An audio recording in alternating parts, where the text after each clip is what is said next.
श्री गणेशाय नमः। श्री सरस्वती माता नमो नमः। वक्रतुंड महाकाय कोटिसूर्य संप्रभा निर्विघ्न कुरु मे देव सर्वकार्येषु सर्वदा। गुरुर्ब्रह्मा गुरुर्विष्णु गुरुदेवो महेश्वराय गुरु साक्षात् परम ब्रह्म तस्मै श्री गुरुवे नमः। भक्तों, राजा जनक जिनको विदेह सिरध्वज मिथि जो भगवान श्री राम के ससुर थे, उनको विदेहराज भी कहा जाता है। राजा जनक अपने राज्य के बड़े कुशल शासक थे। एक बार रात में उन्होंने स्वप्न देखा कि मैं भीख मांग रहा हूं। तो उन्होंने दरबार के समस्त ज्योतिषाचार्य और ज्ञानवानों को बुलाकर अपने स्वप्न का कारण पूछा कि इसका मतलब क्या है।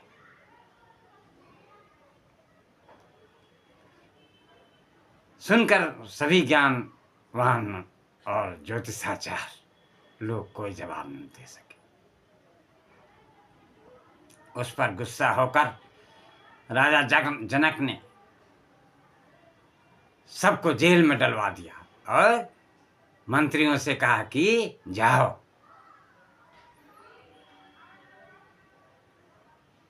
एक विद्वान ढूंढ कर लाओ जो मेरे प्रश्न का जवाब दे सके। तो चलते चलते उनको एक बालक मिला।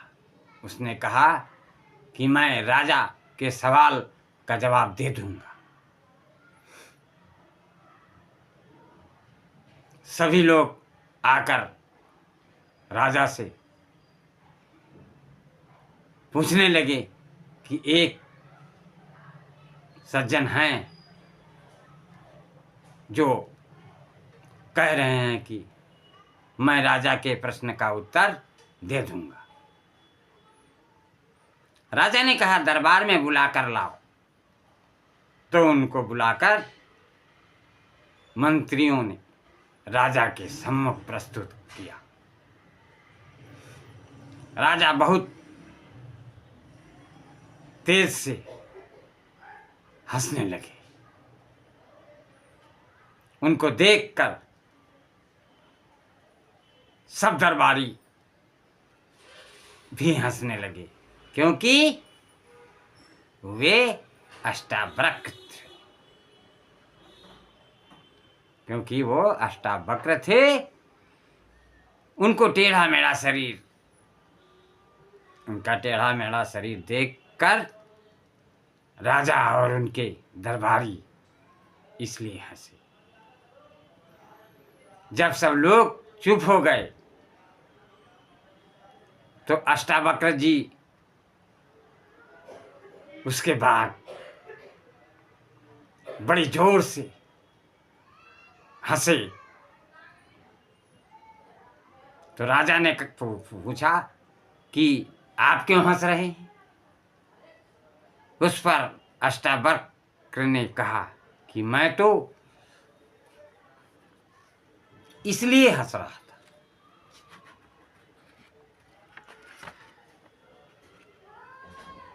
कि यह चमारों की सभा,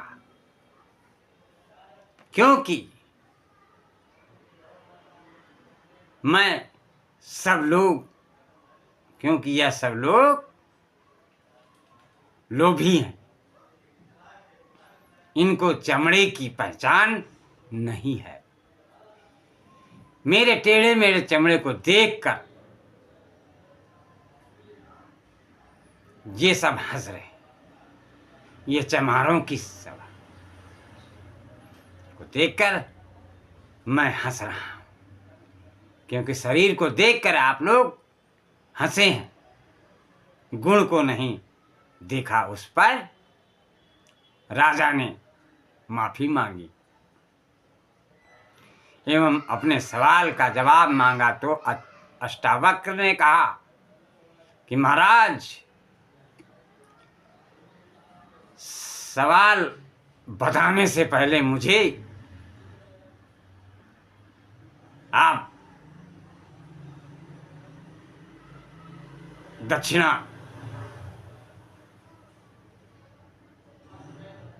देना आपका वसूल बनता है और आपको देना है। उसके बाद ही मैं आपके सवाल का जवाब दूंगा। राजा जनक ने कहा, जो चाहिए मांग लो, दे दूंगा। उस पर ऋषि कुमार यानी अष्टावक्र ने कहा कि यह जो आप का हो वही देना, दूसरे का नहीं।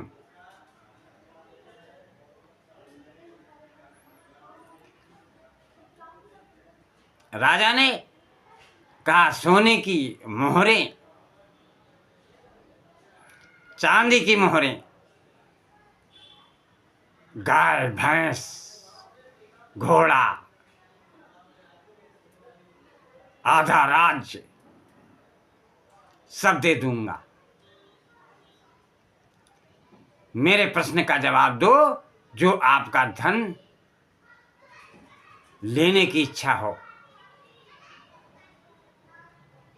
वो देंगे। तो दरबारियों ने कहा, यह सब राजा का ही तो है। उस पर अष्टावक्र ने डांट कर कहा, तुम लोग चुप रहो, मुझे राजा से बात करना है और उन्हीं से उनके पास का जो है वो दक्षिणा लेना है। राजा ने कहा, क्या चाहिए? तो ऋषि कुमार ने कहा, आपका मन। राजा ने कहा कि मैंने अपना मन आपको दिया। तो ऋषि कुमार ने कहा कि अब मैं 1 हफ्ते बाद आपको जवाब दूंगा। सपना सत्य नहीं होता है। वो कैसे? तब उन्होंने कहा कि मैं सत्य का ज्ञान मैं अपने आप विचार से, मैं अपने विचार से सत्य का ज्ञान अपने को लूंगा। जैसे थोड़ी में रकाब में, मतलब घोड़े के रकाब में होती है, एक रकाब से दूसरे में पैर रखने से पूर्व मैं जवाब दे दूंगा। तो राजा ने घोड़ा मंगाकर कहा, ये घोड़ा प्रस्तुत है। और एक रकाब में जैसे ही पैर रखा तो दूसरे रकाब में रखने जा ही रहे थे।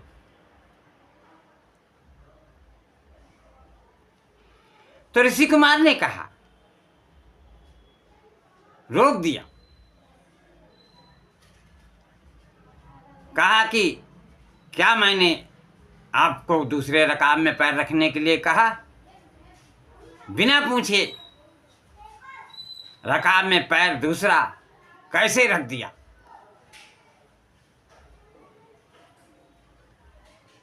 दोबारा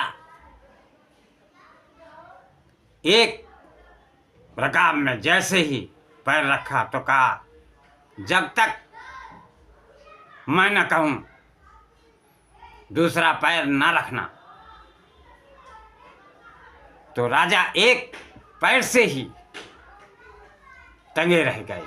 ऋषि कुमार ने कहा, देखा, सत्य यह है, क्योंकि तुम्हारा मन मेरे पास है।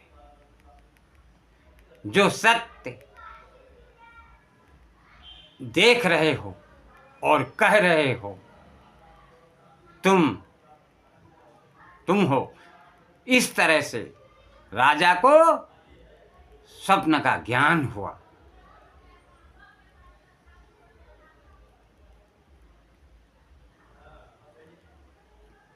क्योंकि अष्टावक्र जी कहोड़ ऋषि के पुत्र थे। और जैसे आपने वेद पुराणों में सुना होगा कि कहोड़ ऋषि बहुत बड़े विद्वान थे और सिद्धालक ऋषि के शिष्य थे।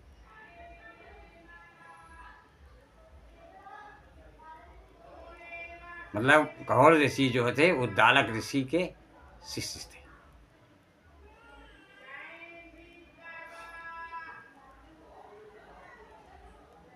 शास्त्रों में ज्ञान, सत्य और ज्ञान कहाँ? ज्ञान तो मनुष्य के शरीर में है। ऐसा राजा जनक जी को समझाया। अष्टावक्र जी का जन्म किस प्रकार हुआ और वो अष्टावक्र कैसे हो गए? कहोड़ ऋषि के पुत्र हैं ऋषि अष्टावक्र और उनकी माता हैं सुजाता।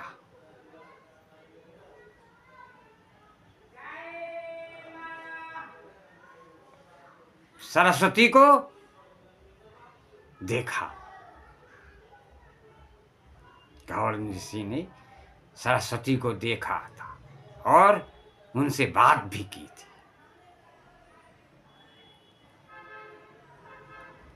और शिव के भक्त थे। कहोड़ ऋषि शिव के भक्त थे। कहोड़ ऋषि शिव के भक्त थे और अष्टावक्र जी जब गर्भ में ही थे उन्होंने ज्ञान प्राप्त किया था। क्योंकि माता सुजाता उनकी जब कहोड़ ऋषि लोगों को ज्ञान दे रहे थे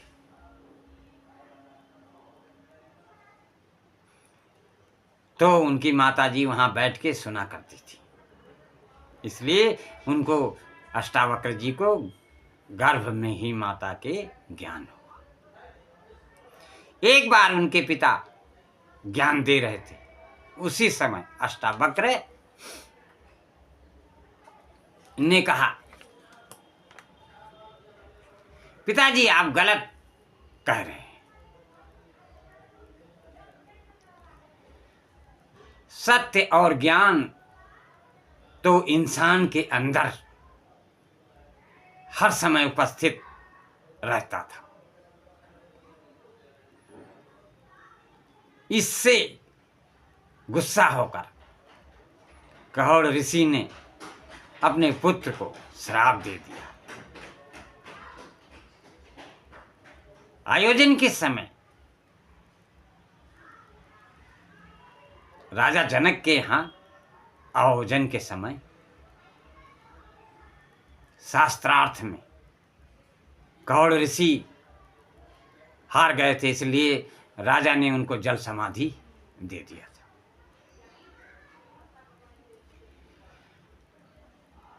और कहोड़ ऋषि को जल समाधि लेना पड़ा। राजा के शर्तों के अनुसार महर्षि बदामी की कन्या सुप्रभा अष्टावक्र की पत्नी ज्ञानी राजा जनक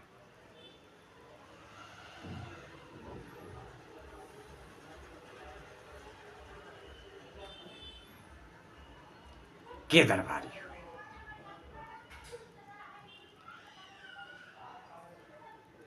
सीताराम सीताराम सीताराम सीताराम सीताराम सीताराम सीताराम सीताराम सीताराम सीताराम सीताराम सीताराम सीताराम।